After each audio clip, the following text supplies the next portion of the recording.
conferencia se denomina Los imaginarios colectivos y la protección civil en México. Va a ser impartida por el licenciado Carlos Serrano Vargas. Él es licenciado en Sociología, egresado de la UNAM, profesor en la Facultad de Psicología de la Universidad Michoacana de San Nicolás de Hidalgo, con estudios actualmente en maestría en Educación de la UPN.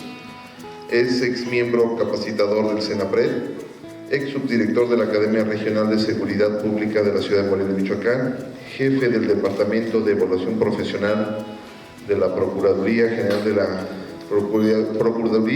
del Estado de Michoacán, es jefe del Departamento de Innovación Tecnológica del CECITEM, es un ex profesor también de la Universidad Latina de América de la Ciudad de Morelia, y actualmente director de Planeación y Desarrollo del Capital Humano de la Policía Auxiliar del Distrito Federal de la Ciudad de México.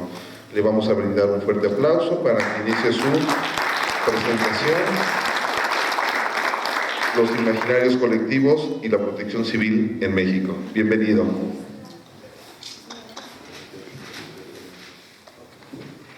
Bueno, buenas tardes. Es para mí un honor estar aquí con todos ustedes, abordando un tema que tiene ya muchos años que no toco.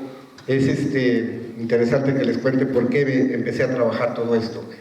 Cuando yo tenía 16 años me tocó vivir el sismo de 1985. Bueno, pues era yo un adolescente como cualquier otro, rebelde, y me había ido todavía de parranda el día 15 de septiembre, ¿no? Y el 19 me tocó la mala noticia de que pues había tocado el sismo justo en que se había caído el edificio donde estaba mi padre, ¿no? Recuerdo que todavía el día del sismo salimos todos corriendo de la escuela y yo todavía me fui a jugar básquetbol y llegué a mi casa como si nada, y cuando llego pues un drama, ¿no? Un drama, y todo el mundo buscándome, ¿y dónde estás? Y yo no entendía bien hasta que me dice, ¿sabes qué? Tu papá no aparece, ya lo fueron a buscar, ya vinieron del trabajo que no está y tenemos que ir a buscarlo. Y bueno, nos fuimos a buscarlo y 40 días después lo encontramos. Sí había llegado a su trabajo, pero había llegado más temprano que la costumbre. Le entraba a las 8 y ese día no sé qué le dio, que le dio por madrugar, ¿no? Y lo encontraron precisamente en el tercer piso de un edificio de 12 que se había caído, y nos costó 40 días estar quitando piedras hasta que logramos llegar al cuarto piso y lo encontramos 40 días después. Y bueno, a partir de ese momento yo decidí, estaba estudiando la preparatoria y decidí estudiar sociología. ¿Por qué decidí estudiar sociología? Fue una cosa muy interesante, porque lo que más me impresionó de aquellas fechas era la forma en la que la sociedad se estaba organizando. La verdad es que ahorita ya tenemos un gran avance en materia de protección civil, pero antes no había nada, ¿no? Y en el 85 menos. Era una situación desesperante, donde las personas que habíamos perdido algún familiar estábamos buscando ayuda. El gobierno no estaba en caos. Decían, se cayeron los expertos de las universidades, se quedaron dentro de las mismas escuelas en muchas ocasiones. Los mejores médicos se quedaron atrapados en los hospitales, y aquello era una situación que requería de una organización social como nunca antes se había visto en nuestro país. Y entonces es donde pude ver de qué estamos hechos los mexicanos. Es donde pude ver cómo éramos capaces de organizarnos y autoayudarnos, ¿no? Y creo que eso a mí me ayudó para después decidir hacer mi tesis de licenciatura sobre aspectos de sociología y prevención de desastres.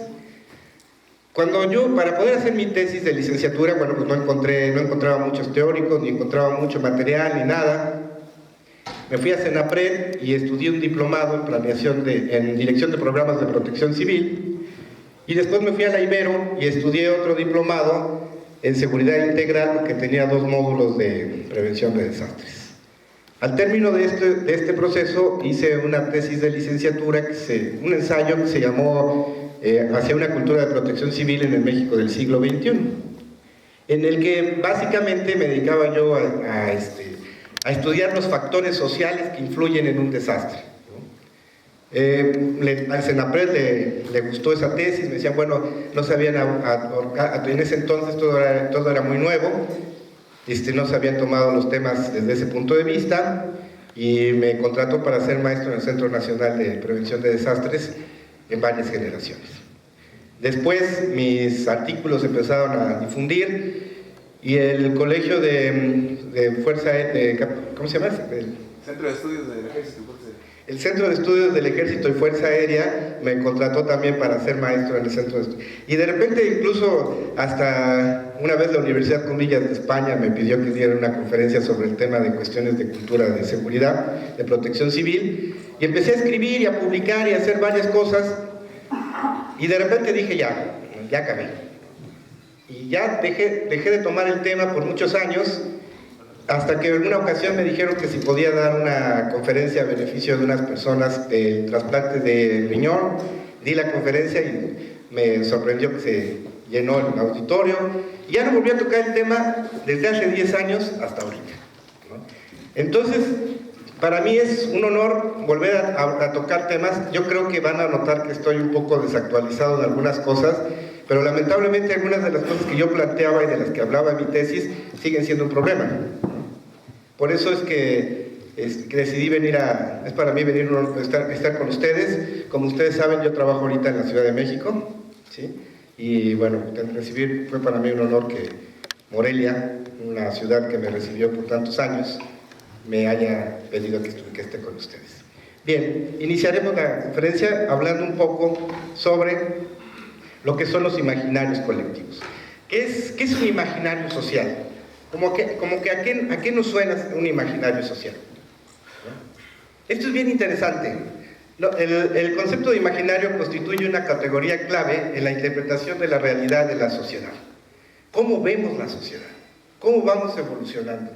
Si hace apenas 25 años, tal vez menos, fuéramos por la calle y encontráramos a una persona caminando, hablando solo, con la mano en la oreja, pues para todos era un loco, ¿no? Ahora ver a alguien hablando, incluso ya ni siquiera con la mano en la oreja, ¿no? Ya hablando solo ahí, dices, bueno, ha evolucionado nuestro imaginario social gracias a la evolución tecnológica. Y de este modo vamos construyendo nuestra realidad. ¿Alguno de ustedes vio la película de La Aldea? ¿Sí? Bueno, ellos comparten un imaginario colectivo. Para ellos existen los monstruos, existen todo, y es una realidad, o sea, existen. Si todos están, y cualquier cosa que ellos relacionen en su realidad y en su imaginario colectivo, el que diga que no existe, está mal. ¿Sí? O sea, dentro de esa realidad, dice, oye, ¿sabes qué? Que no, yo creo que no existe, ¿no? Oye, ¿qué le pasa? Todos lo estamos viendo, todos lo vivimos, los percibimos. De este modo vamos percibiendo la realidad. ¿Sí? ¿Le cambiamos, por favor? Bueno, ¿cómo vamos evolucionando esa realidad? Esto se logra gracias a la comunicación social. Vamos hablando de distintas cosas y vamos evolucionando y reconstruyendo esa realidad. Los ojos ven lo que la mente sabe, ¿no? Cuando estaba dando un curso para periodistas aquí en Michoacán, hicimos un ejercicio muy interesante. Les puse una fotografía de un soldado que llega a Estados Unidos, a su casa, y atrás, exactamente atrás, su esposa había amarrado un listón amarillo al árbol. Entonces, a ver, ¿qué ven en esta foto? Todo el mundo vio la cara de alegría de la esposa, la cara de alegría de los niños, la emoción, todo el mundo vio todo, menos el listón amarillo que estaba amarrado en el árbol. Y el listón amarillo era muy importante, ¿no? Entonces ya después, ya vieron todos, órale, ya les pongo la canción de Ata, un listón amarillo al viejo roble, ¿no? Ya la oyeron, ahora que ven, y todo, ¡oye, el listón! ¿No? Todo el mundo vio el listón. Es decir, nosotros vamos construyendo la realidad a partir de lo que tenemos en la cabeza, ¿no? Y vamos tratando de acomodar nuestra realidad a la información que tenemos, a cómo concebimos la vida, ¿sí? Esto es algo muy interesante, sobre todo en la forma en la que concebimos la realidad. Porque así como que gracias a ese imaginario colectivo vemos la realidad, gracias a ese imaginario colectivo no vemos la realidad, ¿sí? Ese imaginario colectivo nos dice, determina lo que vemos, también determina lo que no vemos y determina cómo lo vemos. ¿Sí?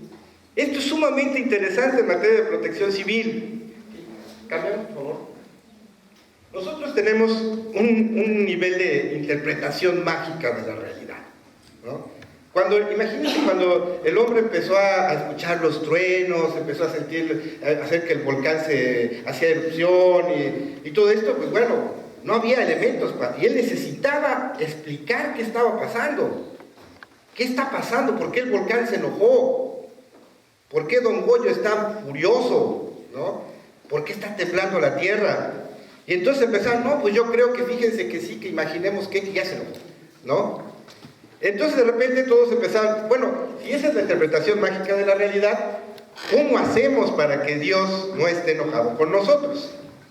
Bueno, pues es muy fácil, ¿no? La forma en la que para prevenir los desastres, bueno, pues hay que hacer sacrificios, hay que hacer una ofrenda, pues agarramos a las doncellas más guapas, se las aventamos al volcán a ver si así Don Goyo ya se tranquiliza un poquito, ¿no?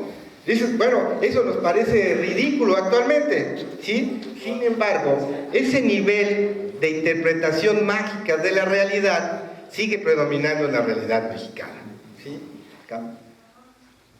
Actualmente, en el imaginario social mexicano, pues existe eso, ¿no? Decíamos, te toca, como hay un dicho muy claro, cuando te toca, aunque te quites, y cuando no te toca, aunque te pongas, ¿no? Y entonces nosotros vamos, bueno, pues yo ya fui de rodillas, ya tengo pacto de no agresión con Dios, entonces ya puedo hacer lo que quiera, andar lo que quiera, irme a vivir a donde quiera, porque estoy seguro, ¿no? Y es exactamente lo mismo de lo que hablamos del origen de cuando el hombre trataba de interpretar los desastres, ¿sí? Por favor. Y entonces podemos pasar libremente por estas calles sin ni siquiera ver el riesgo.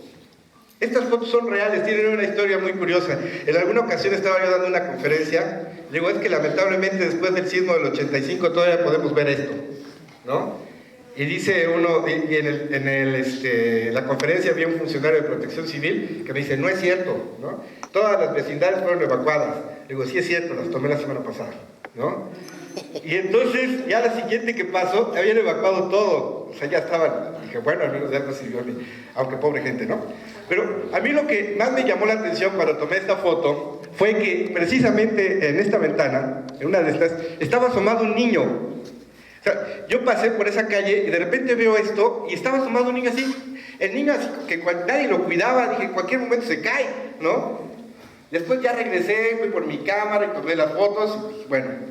Lo interesante aquí es que aquí ni siquiera hace falta un sismo, no hace falta un terremoto, no hace falta nada, hace falta que un borracho llegue con muy mal equilibrio y tire esto.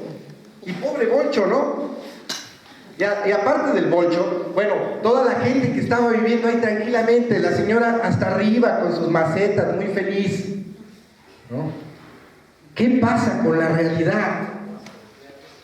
Pasamos diariamente, vemos las cosas, ¿no? Pero no las percibimos, no les ponemos atención. Las cosas malas le pasan a la gente mala. ¿A mí por qué me va a pasar si no voy a misa los domingos? ¿No? O sea, para mí, ¿por qué me va a pasar si traigo mi medalla de San Judas Tadeo? Eso es bien válido porque nos ayuda a disminuir la ansiedad de vivir, ¿sí? Y a veces para enfrentar una realidad tan caótica como la que vivimos nosotros, no solamente en la Ciudad de México, donde hay muchísimos riesgos, sino en la ciudad de Michoacán, ¿no? Donde no sabes si te alcanza por ahí una bala perdida en cualquier momento, pues mejor si te pones la medalla de San Judas también, ¿no? En una de esas al menos te ayuda a disminuir la ansiedad, ¿no? Y ya vas más tranquilo. Y ese tipo de elementos nos ayudan a aceptar la realidad, ¿no? A poder vivir con menos ansiedad. No le puedes decir a la gente que no tenga creencias, ¿verdad? Pero sí, los expertos en protección civil tenemos que aprender a ver, a percibir la realidad. Y en este terreno, ahorita ya hemos avanzado mucho en protección civil.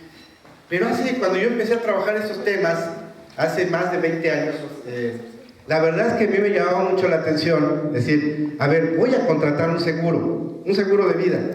Y cuando ibas a contratar un seguro de vida para tu carro, ¿a qué se dedican? No, pues soy taxista. Uy, no, su póliza va a costar muy cara. ¿Dónde vive? ¿En tal lado? A ver, no, se están cayendo las ventas. No, pues el seguro de su casa le cuesta tanto. Dije, ¿qué ven ellos que los de Protección Civil no? ¿Qué ven ellos, no? Y entonces me empecé a investigar qué hacen los de los seguros, por qué perciben la realidad que nosotros no. ¿Sí? Y me hizo aprender a ver como veían los de las aseguradoras, ¿no? ¿Planteamos? ¿Cambiamos? Esa es otra visión, es una visión bien interesante, cómo la gente vive la vida cotidiana e incluso la integra. Pueden ver cómo esto, que fue unos polines que fueron puestos para apuntalar este edificio que por poco se cae en el sismo, unos años después era un maravilloso tendedero. ¿Sí? Y créanme, Protección Civil ya había dicho que estábamos listos para otro sismo, ¿no? Y a veces dices, bueno, una cosa es el discurso político y otra cosa es prevención de desastres, ¿no? Y luego me dicen, no, es que ya Protección Civil ya contrató tantos, ya tiene a los brigadistas bien capacitados, ya tiene escaleras, ya tiene un montón. Dije, no, un momento, tú no compras un curita para no cortarte. Compras un curita para después de que te cortes. ¿Qué estás haciendo para no cortarte? No estás haciendo nada para no cortarte. Estás juntando un montón de cosas y preparando a la gente para reaccionar en caso de, pidiéndole a Dios que no pase. ¿Sí? Pero ¿y cuando pase qué vas a hacer? O sea, hay tantas cosas tan elementales que se pueden hacer para evitar que los desastres pasen, y a todo el mundo nos importa muy poquito. En la ciudad de Morelia hay un lugar que se llama Manantiales. Y se llama Manantiales porque casualmente antes había manantiales, ¿no? Y hay un letrero enorme que me llama mucho la atención cuando pasaba y dice, falla tectónica, y bla. Dice, bien padre, ¿no? Bueno, pues en ese lugar y sobre esa placa hay unidades habitacionales. ¿Sí? Y hay mucho riesgo. Y hay mucha gente que diariamente pasa por ahí y a veces las maquetas ya están, todo se está moviendo. ¿Sí? No sé qué haya hecho Protección Civil al respecto. Ojalá que haya hecho algo. Lamentablemente, ¿quién permitió que se construyera ahí? ¿Cómo se permitió construir ahí? ¿No? Ahora, ¿qué hacemos? ¿Sacar a toda la gente? Habrá, en caso de que pase algo, habrá ambulancias, hospitales suficientes. ¿Estaremos preparados para responder a eso? ¿Y cuál va a ser la cara que vamos a poner todos? ¿Qué hicimos? ¿Por qué Dios nos castigó tan feo? Por Dios, ¿no? Como si no tuviéramos ojos para ver la realidad. El problema es que nos damos cuenta después que ya todo pasó. Podemos ver este río, esta situación en Colombia, lo de arriba, fue un caso muy sonado. Cualquiera que viera desde arriba se daba cuenta que esto era un río, ¿sí? Y que había dos cerros y que por ahí pasaba agua. Pues sobre ese río se les quedó bien bonito y construyeron e hicieron pueblos.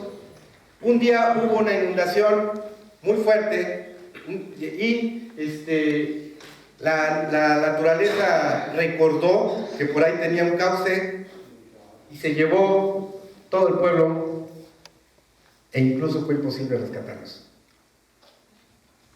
Pero si teníamos muchos años estando ahí y nunca había pasado nada. Ese es el problema, que las cosas no pasan hasta que suceden, ¿verdad? Y es una ley decir, oye, es que esto nunca había pasado, te cae, ¿no? Es como decir, se está muriendo gente que nunca antes había muerto, claro, ¿no? Es lo verdaderamente preocupante, ¿no? Gente que se está muriendo y apenas ayer, ¿qué crees? Estaba vivo. ¿No? Entonces, creo que esa capacidad de asombro que tenemos de sorprender a veces, perdonando la palabra, ¿no? de nuestra propia forma de ver la vida, ¿no? Ok, cambiamos, por favor. Lamentablemente, muere gente y sufre gente.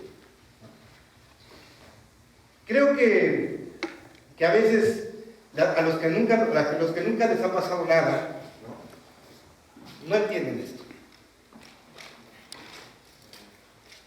Pues a mí nunca, ¿no? ¿Qué habrás hecho?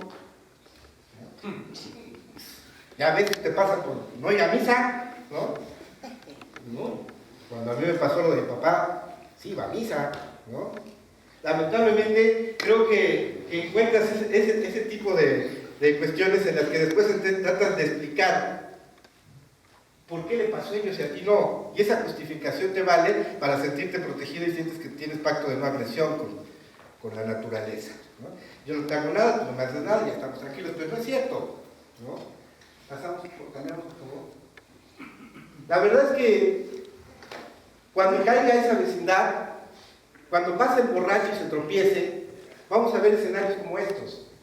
Y entonces vamos a llorar. Y lo más interesante es que vamos a mirar, a voltear al cielo y decir, ¿pero por qué? ¿Por qué a mí? ¿No? Cambiamos. Bien, y esto tiene algo bien interesante que ver con lo que conocemos como protección civil. ¿Qué es la protección civil? Ha cambiado mucho, les repito, esto que les estoy diciendo es una conferencia que parece que me estoy metiendo al túnel del tiempo y estoy dando una conferencia hace 20 años. Creo que las cosas han cambiado mucho, ¿eh? La verdad es que desde hace 20 años no he estudiado mucho cómo ha ido evolucionando la protección civil, pero sin duda gran parte de estas cosas ya fueron superadas.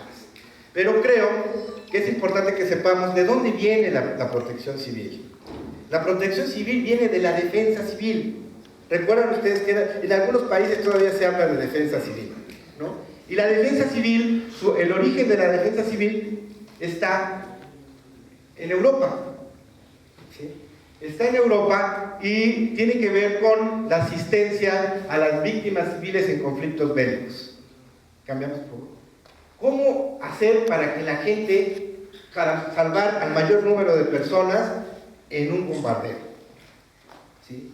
Suena la sirena, los brigadistas ya tienen sus puntos de refugio, todos en orden y rápido a ponerse en el refugio, los brigadistas y la gente manteniendo el orden, que no se quede nadie, protegiendo y manteniendo esa estructura para que pudiera sobrevivir gente a unos bombardeos terribles en Europa. ¿Y qué creen? La gente que logró seguir al brigadista, la gente que estableció programas adecuados de defensa civil, fueron países que incluso sufriendo terribles bombardeos, lograron salvar la mayor parte de su población. Es decir, la defensa civil demostró ser efectiva. ¿Sí? Cambiamos. Fue precisamente Estados Unidos en 1950 cuando legisla sobre este tema, sobre la ley de defensa civil, ¿no? ¿Y qué hacemos? Bueno, fue bajo el contexto de la Guerra Fría, ¿no? ¿Qué hacemos en caso de que los rusos nos bombardeen? ¿Cómo vamos a proceder? ¿Cuáles van a ser los refugios? ¿No? ¿En qué momento? ¿Cómo nos vamos a organizar? Y tiene una estructura de tipo paramilitar, ¿sí? Porque finalmente los militares eran los únicos que podrían mantener el orden en una situación de caos, ¿sí? Y cambiamos a la cosa. Dice, bueno, en caso de que no nos bombardeen, ¿qué hacemos? Bueno, también podemos intervenir en caso de que la sociedad civil rompa su ritmo cotidiano y atraviese por desconcierto y desorganización. Híjole, ya entramos en una situación de caos, no tembló, no hay incendio ni nada, pero hay un desorden, que se aplique la estructura de defensa civil, porque la sociedad dejó de mantener el orden cotidiano, ¿sí? Y entonces se empezó a aplicar en dos aspectos de la defensa civil: para la reducción de los efectos de situaciones resultantes de la guerra y para la atención de los desastres o accidentes colectivos. ¿Sí? A ver, no nos están bombardeando, pero acaba de haber un accidente colectivo o acaba de haber un desastre, ¿sí? Las estructuras que mantienen la sociedad dejaron de funcionar. Lo que pasó en el sismo del 85. Los mejores hospitales se cayeron con los mejores médicos adentro. ¿Y ahora qué hacemos? No hay suficientes bomberos, no hay suficientes brigadistas, no hay suficiente nada. teníamos que organizarnos nosotros. Y fue una situación que a mí me tocó vivir aproximadamente 40 días, y la verdad es que tú veías que el ejército llegaba y trabajaba, pero era insuficiente. Si no nos ayudábamos nosotros y te sentabas a esperar que te fueran a ayudar, pues ahí te quedabas, porque todo el mundo estaba como desesperado. Cambiamos, por favor. Bueno, fue evolucionando el proceso de desmilitarización de la protección civil hasta llevarla a lo que, de la defensa civil hasta llevarla a lo que es la protección civil. Pero sigue siempre con esa óptica militar, ¿sí? Somos una estructura que va que no somos ni militares ni civiles, pero estamos así como que en medio, ¿no? Tenemos mucho orden, que es lo que hace falta en caso de un desastre. Y entonces se aplica el modelo de la triple C. El modelo de la triple C, el que se conoce como modelo de planificación de comando y control. En caso de caos, entra el comando para recuperar el control. Triple C. ¿Sí? Hay una situación de caos, por sismo, por problemas socioorganizativos, por lo que fuera. Entonces, al haber caos, entra el comando. ¿Sí? Hay desorden, la sociedad dejó de... no sé, hay manifestaciones por todos lados, ya no hay orden en la sociedad, tiene que entrar el comando, ¿sí? Para restablecer el control.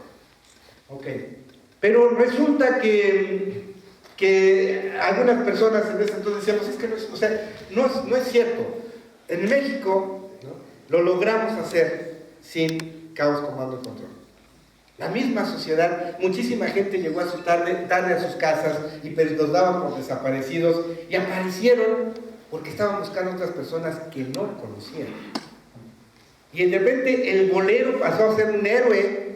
El guate que les daba gracias a todo el mundo, de repente, por estar muy chiquito, fue el primero en aventarse a buscar gente dentro de los edificios, ¿no? Todos empezamos a sentir esa necesidad de ayudar. ¿Quién sabe quién estaba ahí? Pero teníamos que ayudarlo. Y México dio un ejemplo a nivel internacional. No es verdad que en caso de desastre forzosamente tenga que entrar el comando para restablecer el control. No es cierto. México demostró que la sociedad es capaz de autorregularse, ¿no?, y es capaz de encontrar soluciones en momentos caóticos. Yo lo vi. Decíamos, continuidad, coordinación, cooperación. Tenemos que seguir funcionando, como sea, ¿no? Se cayeron los edificios, pues vamos a habilitar estas casas, vamos a poner tiendas de campaña, ¿no? Que no hay agua, pues a ver, traigan, donen, vean cómo le hacemos, no hay ropa, vamos a acomodarnos, ¿no? Y tú veías a la gente de la forma más que ayer era un completo desconocido, que de repente se estaba convirtiendo en un héroe, y cuando alguien decía, ¿quién entra a este edificio que está a punto de caerse?, se alzaban varias manos. Cuando alguien dice, ¿quién va a quitar piedras? Yo. ¿Con qué? Con esto. Fue una situación que nos comprobó, que se quedó claro en todo el mundo que sí se podía trabajar. Antes todavía en las caricaturas, ¿no? El volcán haciendo erupción y todo el mundo corriendo y asaltando y robando mientras los soldados estableciendo el orden. No, en México eso no pasó. ¿Okay? Cambiamos, por favor. Pero lamentablemente fue a raíz del sismo de 1985 que nos dimos cuenta que tuvo fatales consecuencias para el gobierno, ¿no? Años después perdió el poder, ¿no? Y despertó lo que se llama conciencia social, ¿no? De repente todos nos dimos cuenta que en caso de que hubiera un desastre muy grande, el gobierno no iba a ser capaz de ayudarnos. Habíamos descubierto lo que después Juan Jacobo, lo que antes Juan Jacobo nos había explicado, que se había roto el pacto social, ¿no? Pago impuestos y me porto bien para que a cambio el gobierno me dé seguridad, me dé salud, ¿no? Si no me está dando nada de eso, entonces está roto el pacto social, ¿no? Y ya no tiene caso que sigas cumpliéndote o comportándote como buen ciudadano si no se está cumpliendo la otra parte del contrato, ¿sí? Respeto las leyes y a cambio las leyes me protegen. Si las leyes ya no te protegen, entonces ¿para qué las protegen? ¿No? Entonces empieza a haber un cambio social muy importante que inicia toda una serie de movimientos sociales que que hicieron que el gobierno, que el partido en el poder perdiera el gobierno y que se diera una serie de luchas sociales muy interesantes. Lamentablemente los desastres son como una especie, como que vivimos con una cortina. Es como cuando tu edificio está todo partido, todo cuarteado, y entonces agarras, ya sé, pues pongo un papel tapiz con flores. Entonces tú cuando ves, ya no ves la pared cuarteada, ves un tapiz con flores. Pero sorpresa, en caso de un desastre, lo primero que se cae es el papel tapiz. Y entonces te das cuenta que las cosas no basta con esconderlas, sino con atenderlas. Hubo un antropólogo norteamericano que se llamó Oscar Lewis. Él escribió un libro que se llamaba Los hijos de Sánchez. Y en Los hijos de Sánchez, él describía que en algunas colonias de México la gente vivía amalgamada, vivía amontonada. Y decía, es que en la misma casa donde está el papá y la mamá se fueron a vivir los hermanos, luego están hasta 3 generaciones en una sola casa. El gobierno mexicano expulsó a Lewis del país por andar diciendo mentiras sobre nuestro país. ¿Sí? Lo expulsó y Lewis en su libro, en su edición original de Los hijos de Sánchez, al último anexa una copia de cómo se le expulsó del país por mentiroso, por difamar al país, por Dios, ¿cómo decir que vivíamos así? Los que tuvimos que sacar gente del sismo del 85 nos dimos cuenta que a la hora de levantar una losa había familias completas. ¿Cómo es posible que hubiera tanto muerto en un cuartito? Porque, ¿qué creen? Lewis tenía razón y lo corrimos, ¿no? Creo que, lamentablemente, aquel que diga la verdad va a tener demasiados enemigos, ¿no? Entonces, bueno, pero ¿cómo encontrar soluciones? Las cosas son complejas, ¿no? A primera vista ves el caos y a veces tú dices, híjole, ¿cómo encontrar una respuesta? Es como una sopa de espagueti, ¿no? Es como espagueti. A ver, dejarlo para acá y se viene todo, ¿eh? A veces pones el tenedor y das vueltitas, pero cuando te lo quieres comer se viene un montón. No, esto está horrible. Es feo comer espagueti, ¿no? Entonces, bueno, pues está rico, ¿no? Entonces, ¿qué cambiamos? Con el tiempo dices, bueno, no, en realidad no es que sea caótico, es complejo. Es complejo, pero tiene solución, ¿no? A veces los que vivimos en la Ciudad de México, una ciudad tan sobrepoblada, es increíble cómo llegan a desplazarse en las horas picos tal cantidad de personas. Matemáticamente es imposible, ¿no? Y sin embargo se hace. Los microbuses vienen cargados con unas cosas increíbles. El metro es increíble. O sea, tú dices, ¿cómo es posible que esta gente que hace 2 horas para llegar a su trabajo llegue? ¿No? Matemáticamente no corresponde, ¿no? Hay transporte para mover 1000 personas y están moviendo 10,000. La gente llega temprano, la gente se acostumbró a vivir en esa complejidad, ¿no? Dices, bueno, no es que en realidad exista el desorden, existe algo que se llama orden complejo, ¿no? Existe un orden que a simple vista no lo podemos ver. Tenemos que empezar a entender cómo se da ese orden complejo, pero al que los ojos de los profanos, pues es caos, ¿no? Pero las personas que nos dedicamos a cuestiones de protección civil, a los sociólogos, a ver, tenemos que aprender a ver cómo está hecha esta realidad, cómo se tejió, ¿sí? Y entonces resulta que tanto en protección civil como en seguridad, ¿no? Mi madre siempre me dijo, tienes que estudiar para que no acabes de policía.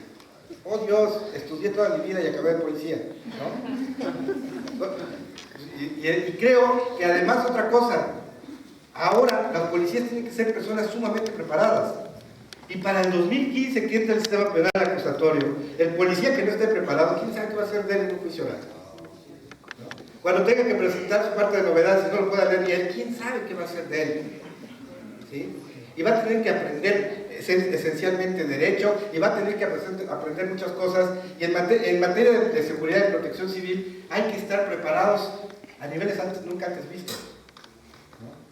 Necesitamos que la gente que esté a cargo de la seguridad pública y de protección civil sea gente preparada, ¿sí? Gente que estudie, gente que conozca, ¿sí?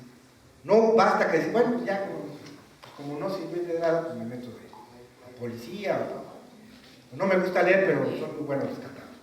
No, llega el momento en el que necesitamos, la sociedad requiere de expertos cada vez mejor preparados. Bueno, pero ¿cómo se cambia este imaginario colectivo? ¿Se puede cambiar? ¿Creen que se puede cambiar este imaginario colectivo? Sí. Cambia más rápido de lo que se imagina. Cambia rapidísimo, ¿no? Ahora, hace apenas unos años, ver que alguien estuviera así leyendo en una tablet, o sea, sabemos una tablet, imagínense a alguien que llegue y esté leyendo y le pase así las hojas. Bueno, eso era brujería, hace no muchos años, ¿no? Ver caminar a alguien con la mano, eso era locura, esquizofrenia o algo así. Oye, voces, ¿no? Es decir, no, las computadoras, ¿no? Eso antes era magia, ¿no? Y estamos evolucionando, estamos cambiando. Se modifican los hábitos alimenticios de la población a gusto del consumismo. Se modifica la forma en la que vestimos. De repente tu pantalón favorito ya pasó de moda, ¿no? Ya está lastima, ¿no? Bueno, es que le pregunté a mi hija que por qué no usaba unos pantalones, unos pantalones tan bonitos que tenía. Dice, no, porque ahora los pantalones son a la cadera y esos son largos. Ah, ya no te los pones. No, porque lastiman. Ah, caray, ahora ya lastiman, ¿no? Muchos otros lastimaron, pero ahora ya lastiman, ¿no? Y de repente algo como unos tacones inmensos donde la gente camina prácticamente de puntitas. Eso era tortura. Obligar a alguien a usar eso, yo creo que derechos humanos tenían mucho que tomar. ¿Cómo obligas a una persona a caminar de puntitas? Y sin embargo se pudo. ¿Por qué si la televisión hace o ha logrado que cambiemos nuestros hábitos alimenticios, nuestros hábitos de vestir, todo, ¿por qué no podemos hacer que aprenda a ver los riesgos? Yo creo que no hemos ocupado las herramientas adecuadas. Yo creo que las personas adecuadas no están en los lugares adecuados. Y eso porque no hemos tomado mucha conciencia de ello. Las personas que estamos realmente preocupadas por las cuestiones de protección civil, que tenemos vocación por ello, tenemos que ver de dónde sacamos más herramientas. Se tiene que poder. A ver cómo le hacemos, pero tenemos que aprender a evitar los desastres. No solo a reaccionar, ya estoy preparado para cuando pase, no. Tenemos que aprender a buscar la forma de que no pase. Por favor. Y bueno, ¿cómo fue posible que fuéramos construyendo este imaginario colectivo? ¿Cómo fue posible que fuéramos aprendiendo a sobrevivir? ¿No? Cuando nos iba correteando un mamut, ¿no? O una cosa de estas, pues la verdad que tampoco tenías mucho tiempo de preocuparte de mañana, ¿eh? Así de que, híjole, es que no sé, estoy preocupado porque no sé qué voy a hacer mañana. Ah, ya sabes que vas a sobrevivir mañana, qué suerte, ¿no? Porque está repleto de tigres dientes de sable, ¿no? Entonces creo que a medida que nuestra existencia es muy compleja, a veces apenas si nos alcanzamos a preocupar sobre qué vamos a hacer mañana, ¿no? O ya hoy. En las comunidades más pobres, si ya conseguiste para comer hoy, ya lo hiciste, ¿eh?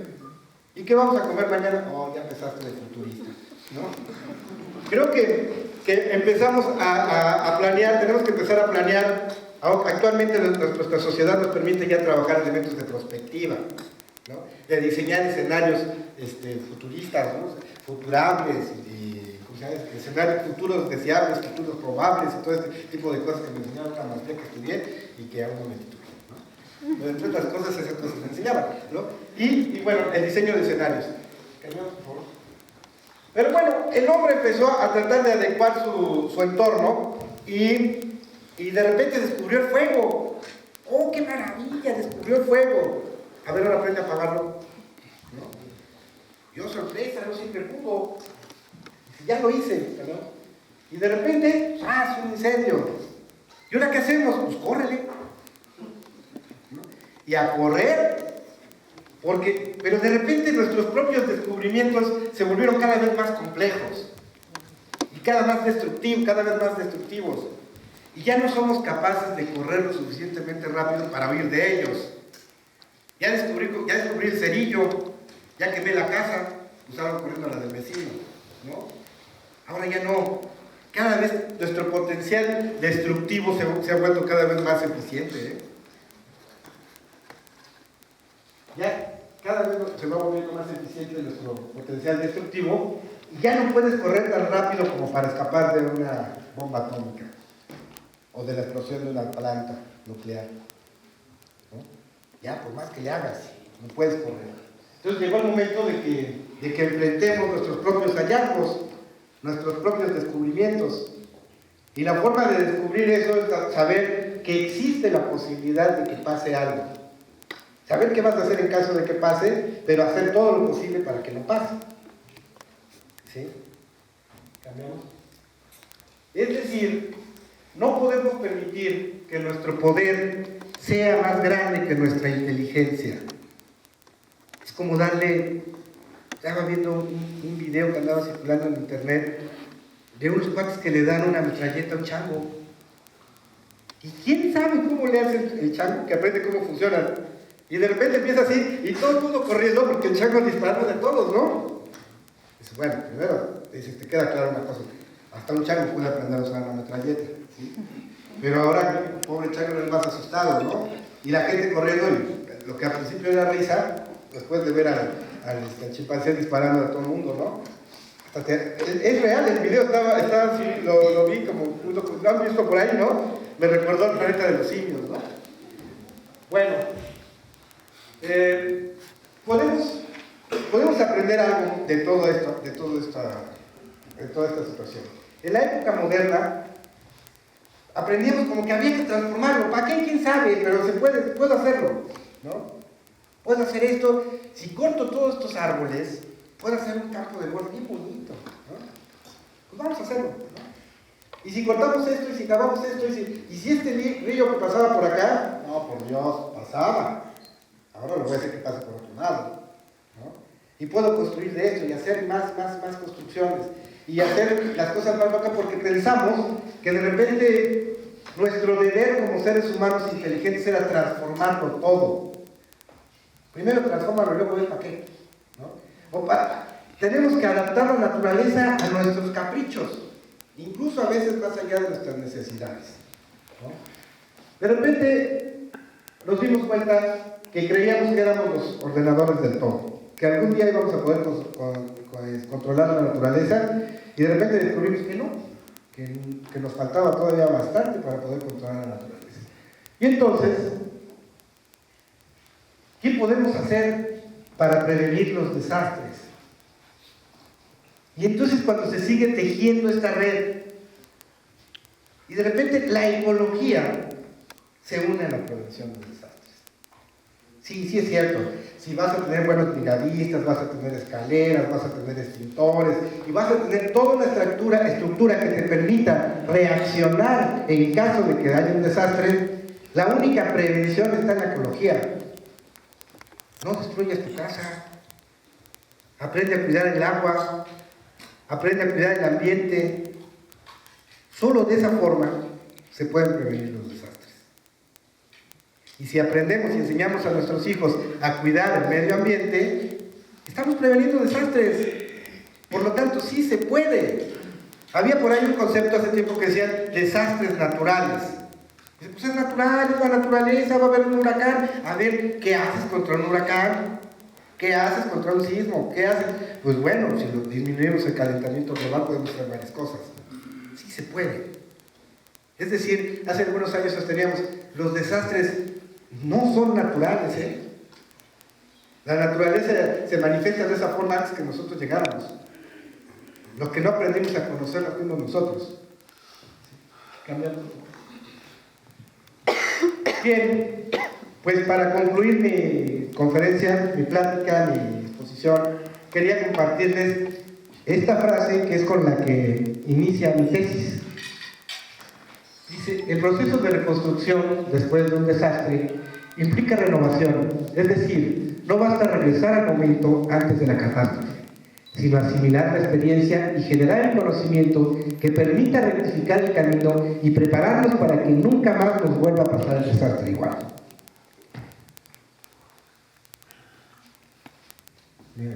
¿Qué demasiado rápido?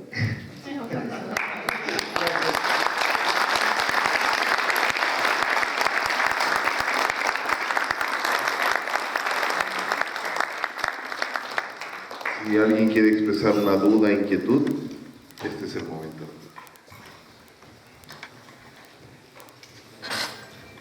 Arquitecto.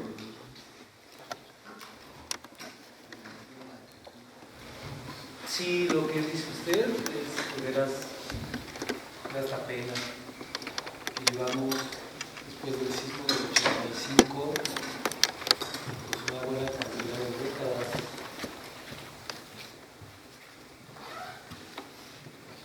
y hemos tenido avances, evidentemente. No somos los mismos del 85, tenemos un poquito más de idea. Pero si ahorita hay un sismo, ahorita en este lugar, y aquí estamos inteligentes, es gente de alto nivel. Estos inteligentes no van a salir ordenados y no han aprendido los mínimos elementos de seguridad que tenemos. Salimos todos estampados ahorita. Y eso es lo que nos falta. No hacemos simulacros. Se nos ha olvidado. De repente, el día 19 de septiembre conmemoramos nuestras dependencias que tenemos que salir a hacer un simulacro. Y los he visto de mis compañeros.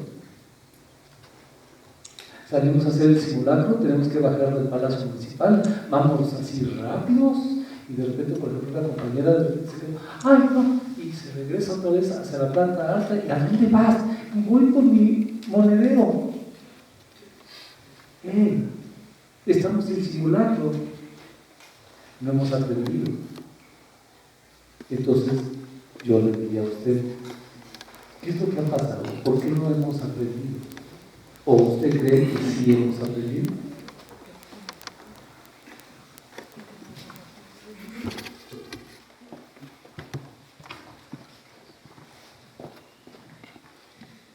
Gracias. Sin duda, estamos muchísimo mejor preparados que en 1985. Los edificios son mucho más seguros, se tomaron y se reglamentaron muchas cosas. Pero lamentablemente la sociedad también no es la misma de 1985. Somos mucho más, ¿sí? Aprendimos, estamos preparados para enfrentar el sismo de 1985. Pero sorpresa, estamos en el 2014. ¿No? Y la sociedad es ahora mucho más compleja. Somos mucho más. ¿Sí? Ahora, mucha gente, si estuviera temblando, mucha gente ni cuenta se daría, porque traería puestos los audífonos, ¿sí? Porque vendría hablando por celular, porque han aprendido a desconectarse de la realidad, ¿no? Ya ha pasado, hay gente que de verdad, yo vivo en la Ciudad de México y me han tocado ya varios sismos en este último año. Hay gente que ni cuenta se dio, ¿no? Ni cuenta se dio. Oye, que tembló. ¿A poco tembló? Y los ves todo el día, pues ¿cómo se van a dar cuenta si van moviendo la cabeza todo el santo día? ¿No? Y dices, bueno, pues para ellos ya el temblor normal. Creo que hemos aprendido a luchar, a estudiar las estructuras, a estudiar muchas cuestiones de ingeniería, de física, de muchas cosas, pero no hemos avanzado en la sociología. No hemos avanzado en la psicología social, no hemos avanzado en la sociología. La hemos hecho a un lado. Mi generación de sociólogos fuimos 5. La UNAM, estudié en la UNAM. ¿No? Teníamos mucho más maestros que alumnos. Si no ibas a clases, los maestros iban por ti. De verdad, de verdad. Una ocasión estaba yo trabajando y de repente va un maestro y me dice, oye Carlos, digo, maestro, ¿qué es? Oye, estaba preocupado porque no ha sido de clase. Pues sí, si somos 5, nos falta uno, se da cuenta, ¿no? Creo que incluso cada año dicen, van a quitar la carrera de sociología, o la psicología está más metida en otras cosas que en estudiar efectivamente cómo reaccionamos, cómo nos comportamos en masa. Eso es lo que ha pasado, porque además aquella persona que se preocupa por el desarrollo social, que se preocupa por entender cómo funciona la sociedad, ¿quién sabe qué pasa con él que se vuelve bien criticón? Y al volverse bien criticón se vuelve bien peligroso. Y tenemos que acabar con la gente peligrosa porque si no tenemos que meter el caos con mando y control. Se desbordan y empiezan a salir a las calles a protestar y a gritar. Mejor que no haya sociólogos. Y mejor hacemos edificios más seguros. Esto es muy complejo, ¿no? Creo que estamos a la par de desarrollar estructuras y cuestiones muy importantes para saber cómo responder y todo esto. Tenemos que aprender a estudiarnos a nosotros mismos como sociedad. Aprender a estudiarnos como individuos, cómo reaccionamos, ¿sí? ¿Qué nos pasa? Hay cuestiones así recuerdo con los del Popo, ¿no? Cuando estaba Don Goyo, y que la gente no se quería ir, ¿no? ¿Y es qué está pasando? Pues se está dando un fenómeno de algo que se llama topofilia. Ah, caray, topofilia, ¿qué es eso, no? Pues, topofilia, está demasiado enraizado en su lugar, no se va. Y piensa que no se puede ir de su lugar. O sea, si yo me voy de este lugar, se acabó mi vida. Así es que si el volcán decidió que me muera con él, pues me muero con él, y aquí soy. Y a la hora de tratar de sacar, de evacuarlo, dice, no, porque además pasa otra cosa muy interesante, ¿no? A veces en algunos desastres que ha habido, ustedes no me dejarán mentir, está una calle, un deslave, hay una piedra enorme aquí arriba, y hay una casa de madera abajo, y en caso de inundación o sismo la gente sale corriendo y se mete a su casa. Dice, oye, ¿qué no ves que esta cosota está a punto de caer, se te va a aplastar? Y a ver, sácalo. Y hasta se esconden. ¿Sí? Creo que todavía nos falta mucho de estudiarnos como seres humanos. No solamente como biólogos, ¿no? Sino estudiar cómo vamos creando esos imaginarios colectivos. Estudiar cómo se crean los imaginarios colectivos. Les cuento, los de las aseguradoras sabían mucho más de cómo se hacían los desastres que los de Protección Civil. Y Protección Civil era experto porque sabía hacer evacuaciones. Oye, ¿y sabes hacer una valoración de riesgos? No, pues no. Afortunadamente tuvimos que aprender mucho de ellos, ¿no? No, pero en caso de que esto se incendie, van a salir corriendo por acá y luego por acá. Oye, ¿y por qué mejor no estudian de qué están hechas las cosas y qué posibilidades hay de que se incendie, como le hacen los de las aseguradoras? ¿No? Creo que actualmente esas cosas ya se hacen, ¿no? Ya podemos, creo que ya hemos evolucionado. ¿Por qué no estamos preparados? Porque cada vez vamos haciendo nuevos descubrimientos. Y cada vez vamos teniendo nuevas necesidades, ¿no?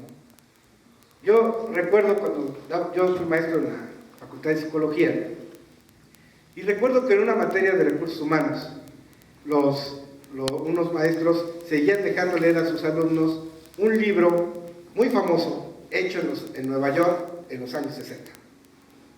¿No? Y yo les decía a mis alumnos, órale, perfecto, ¿sacaste 10? Sí, muy bien. Ya estás preparado para vivir en Nueva York en 1960. ¿Pero qué crees? Está en el 2014, ¿no? Y en México. Creo que a veces el tratar de copiar los países que no nos hemos preocupado por investigar pues, las cuestiones de la sociedad, terminamos copiando textos de otros países y tratamos de adaptarlos. Y en esos otros países nos han ganado un montón. Colombia ha trabajado mucho, Argentina ha trabajado mucho, ¿no? Y a nosotros recuerdo cuando estuve estudiando mi maestría, esa que todavía no me titulo, porque me duró 2 años y medio, ¿no? Y algún día me titularé. Recuerdo que la mayor parte de los libros sesudos análisis eran colombianos, ¿no? Y me da mucho coraje, yo veo los de la UNAM, ¿no? A ver qué hicieron los de la UNAM, híjole, ahí vamos, ¿no? O a lo mejor lo peor, no se difunde. ¿Sí? ¿Alguna pregunta más? Si no, para dar concluida la exposición del doctor. Bueno, para concluir, si a alguno le interesó alguno de estos temas, tengo varias páginas de internet, si me googlean, ¿no? Ahí aparece, si ponen mi nombre en el Google, van a aparecer mis páginas. Tengo algunas contribuciones como hasta dónde llega un brigadista, ¿no? Hasta dónde debe llegar un brigadista, y algunas experiencias sobre el sismo de 1985. Bueno, muchas gracias por todo. Licenciado, el gobierno municipal del Ayuntamiento de Morelia, a través de la Coordinación de Protección Civil, hace llegar esta humilde constancia por su participación, agradeciéndole enormemente su participación. Mil gracias. Muy amable.